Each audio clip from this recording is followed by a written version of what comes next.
For the last while, we have seen things on Netflix like the film Dear White People or the book Dear White People. And the little glimpses that I got of it seemed like it was an opportunity just to bash people for all of the injustices that feel have been done in life. And I wanted to answer that because I don't think that we should be bashing people. I don't think that we should be pushing everything that has ever happened to us on other people without actually seeing them as individuals. And also, I don't think that we should be taking on things that have not happened to us as our own. And I know that that's a controversy because people believe in multi-generational trauma. And I do think multi-generational trauma is real, but we will not heal as long as we hold on to that. So I wrote my own little Dear Black People. And so for this episode, instead of talking, although I might put my phone down and talk again, but for this episode, I thought for the most part, I'm just going to read it. So Dear Black People, I want to take this time to give you a sort of tough love letter. I realize, though I'm mixed race, that much of what I say is not very race specific.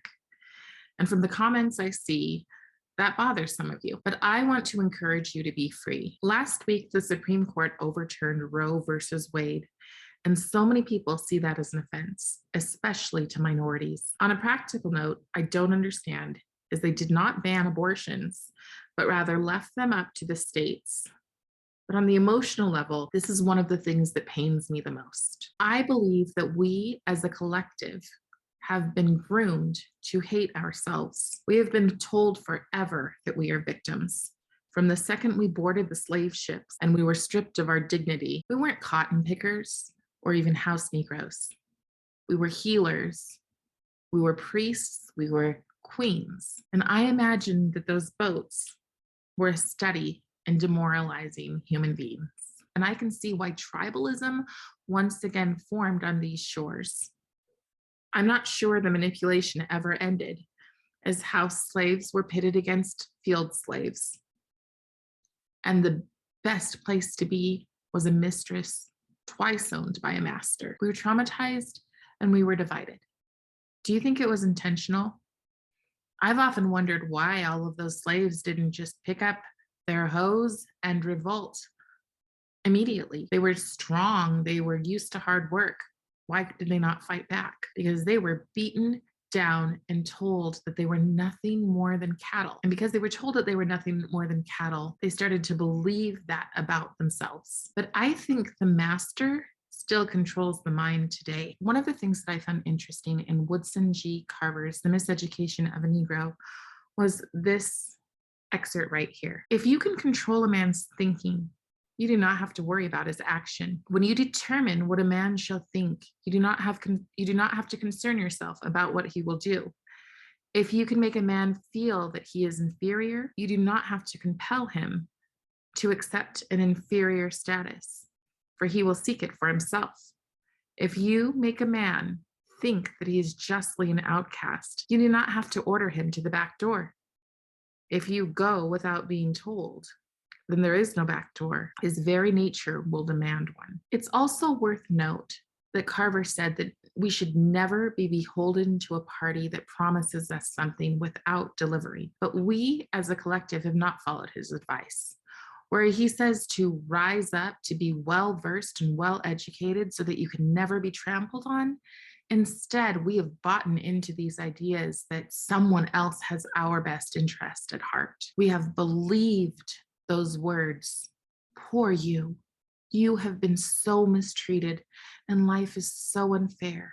It's just all too hard for you. We are the ones who believed that and continue to believe that and to pass it on to our children because someone up here who at the very top is not even a person of color is telling us that narrative. Now, I know that there are some of you who are going to say, well, that's why we're rising up, fists in the air, ready to take our power. But to the world, that kind of power just looks like an annoyance. People are getting very sick and tired of people just yelling and screaming at them without having meaningful conversation and coming to the table. People are getting sick and tired of not being able to get a job because of equity to the world.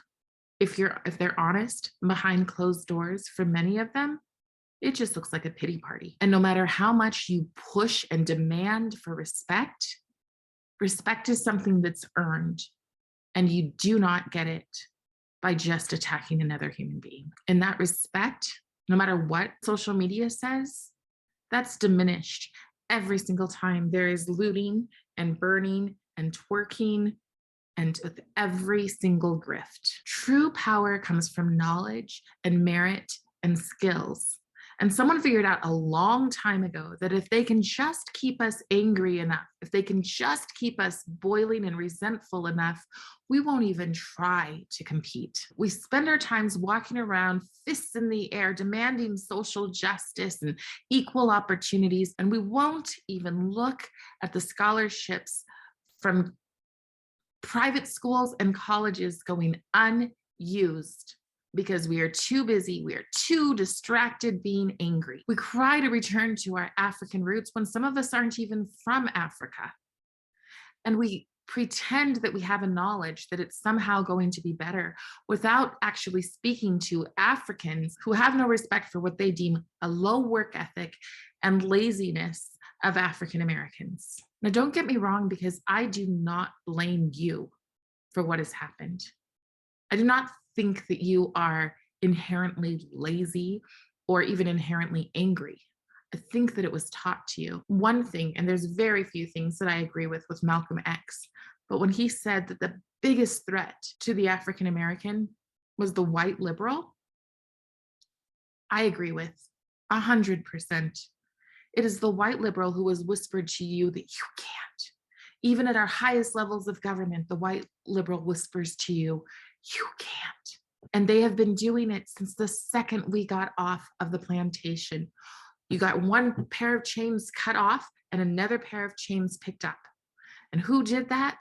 The white liberal. It's interesting to me that the people who tend to care the most about us, the ones who want their hands deep in our education, the ones who want their hands in our churches and in our families and deciding that we deserve more if we are not an intact family, are people with intact families who happen to be rich, white, and liberal. They are the ones who have usurped the term compassion to keep us in our designated places. They are the ones that are feeding the new generation a diet of division, the lies of racism, and the obsession with oppression, all while expressing their desire for unity. White teachers are openly telling mixed race couples that they are in a fetishized relationship, and administrators are eagerly voting to teach our kids to fit into boxes. It's not your fault that you listen.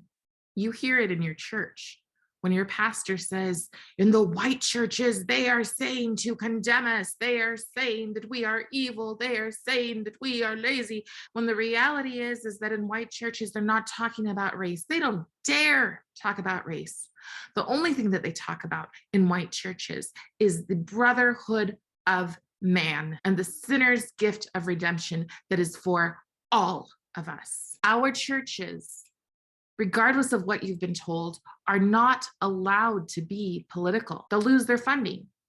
Can you say the same about Black churches?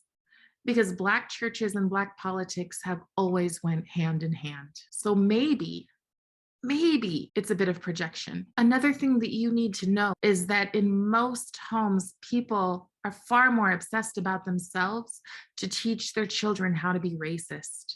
Somebody in my comments recently said that racism starts in the home. Well, maybe in some homes, but not in the homes that I'm aware of. In fact, the people who are most obsessed with race, the ones who keep it alive, tend to be the people who think that everyone else is racist. But if you believe that, if you let it consume you, you will make the thoughts in your head become the reality. And whoever's in charge at the top, they've figured it out.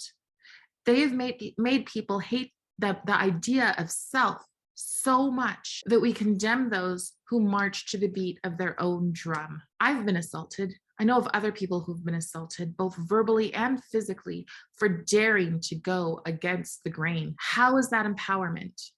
Why is it that I would want to be part of a collective? Why is it that I would want to be in some group that doesn't respect me for the human being that I am on my own without all of the other things being pushed upon me? Just because I think, just because I disagree, just because we say, no, thank you.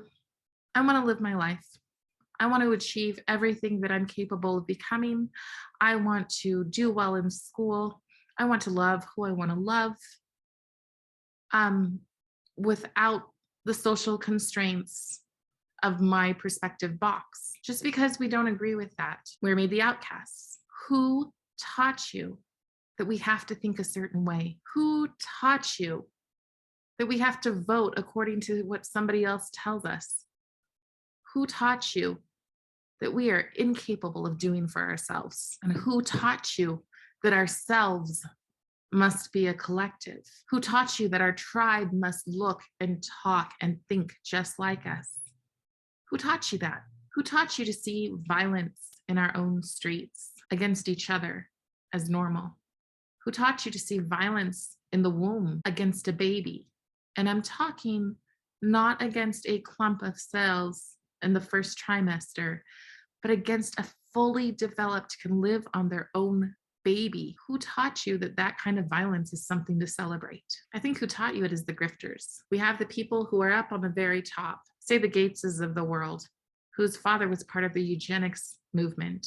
Eugenics, Margaret Sanger, apparently her project, before calling it Planned Parenthood, was the Negro Project. She wanted a perfect race of people. If racism is taught in the home, what do you think was taught in Mr. Gates's home? So we have the people on the top, the people who do not mix racial lines, telling us who we are and what we must be. But they can't just reach down to the bottom of us, to those working class stiffs who are just doing the best that they can. No, they need leaders in our own community that they raise up, prop up, and teach are the most virtuous people that must be respected. It doesn't matter that they have master's degrees and large homes and beautiful wardrobes and pay for their gorgeous hair. They are still oppressed. And they pass that message on to the rest of us to make sure that we are still far more oppressed than they are. See, some things don't change because the slaves, well, they had foremen. And the foreman, if you did a really good job as a Black man, you could be a foreman. Your job to beat the other slaves, to make sure they kept in their places. That's kind of what I see is happening. I don't see people as being encouraged to think for themselves. In fact, I saw somebody who posted, who wore a shirt that said free thinker.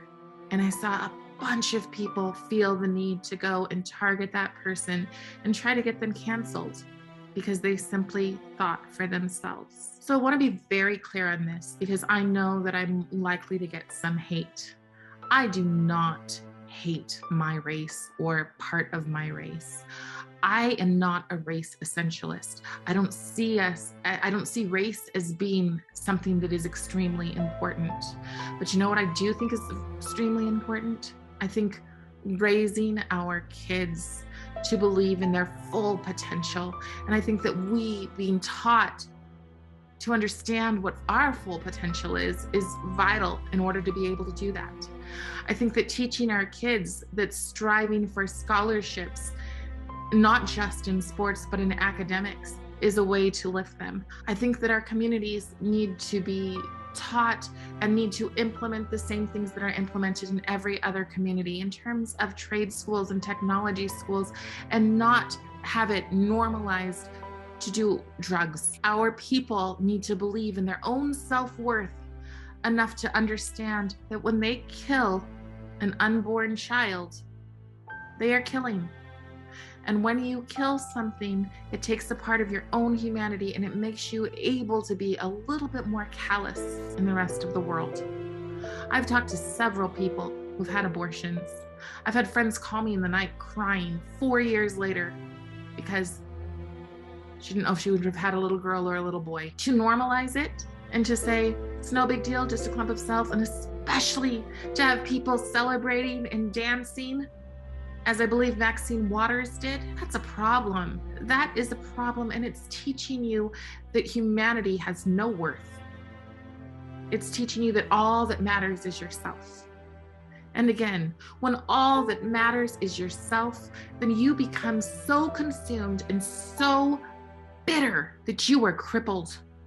And when I mean crippled, I mean you've put the shackles right back on from one plantation to the next. So I encourage you, and I encourage you with my heart, fully in a place of love, not in a place of wanting to destroy or take down or hurt anyone, but in a place where my intent is to lift.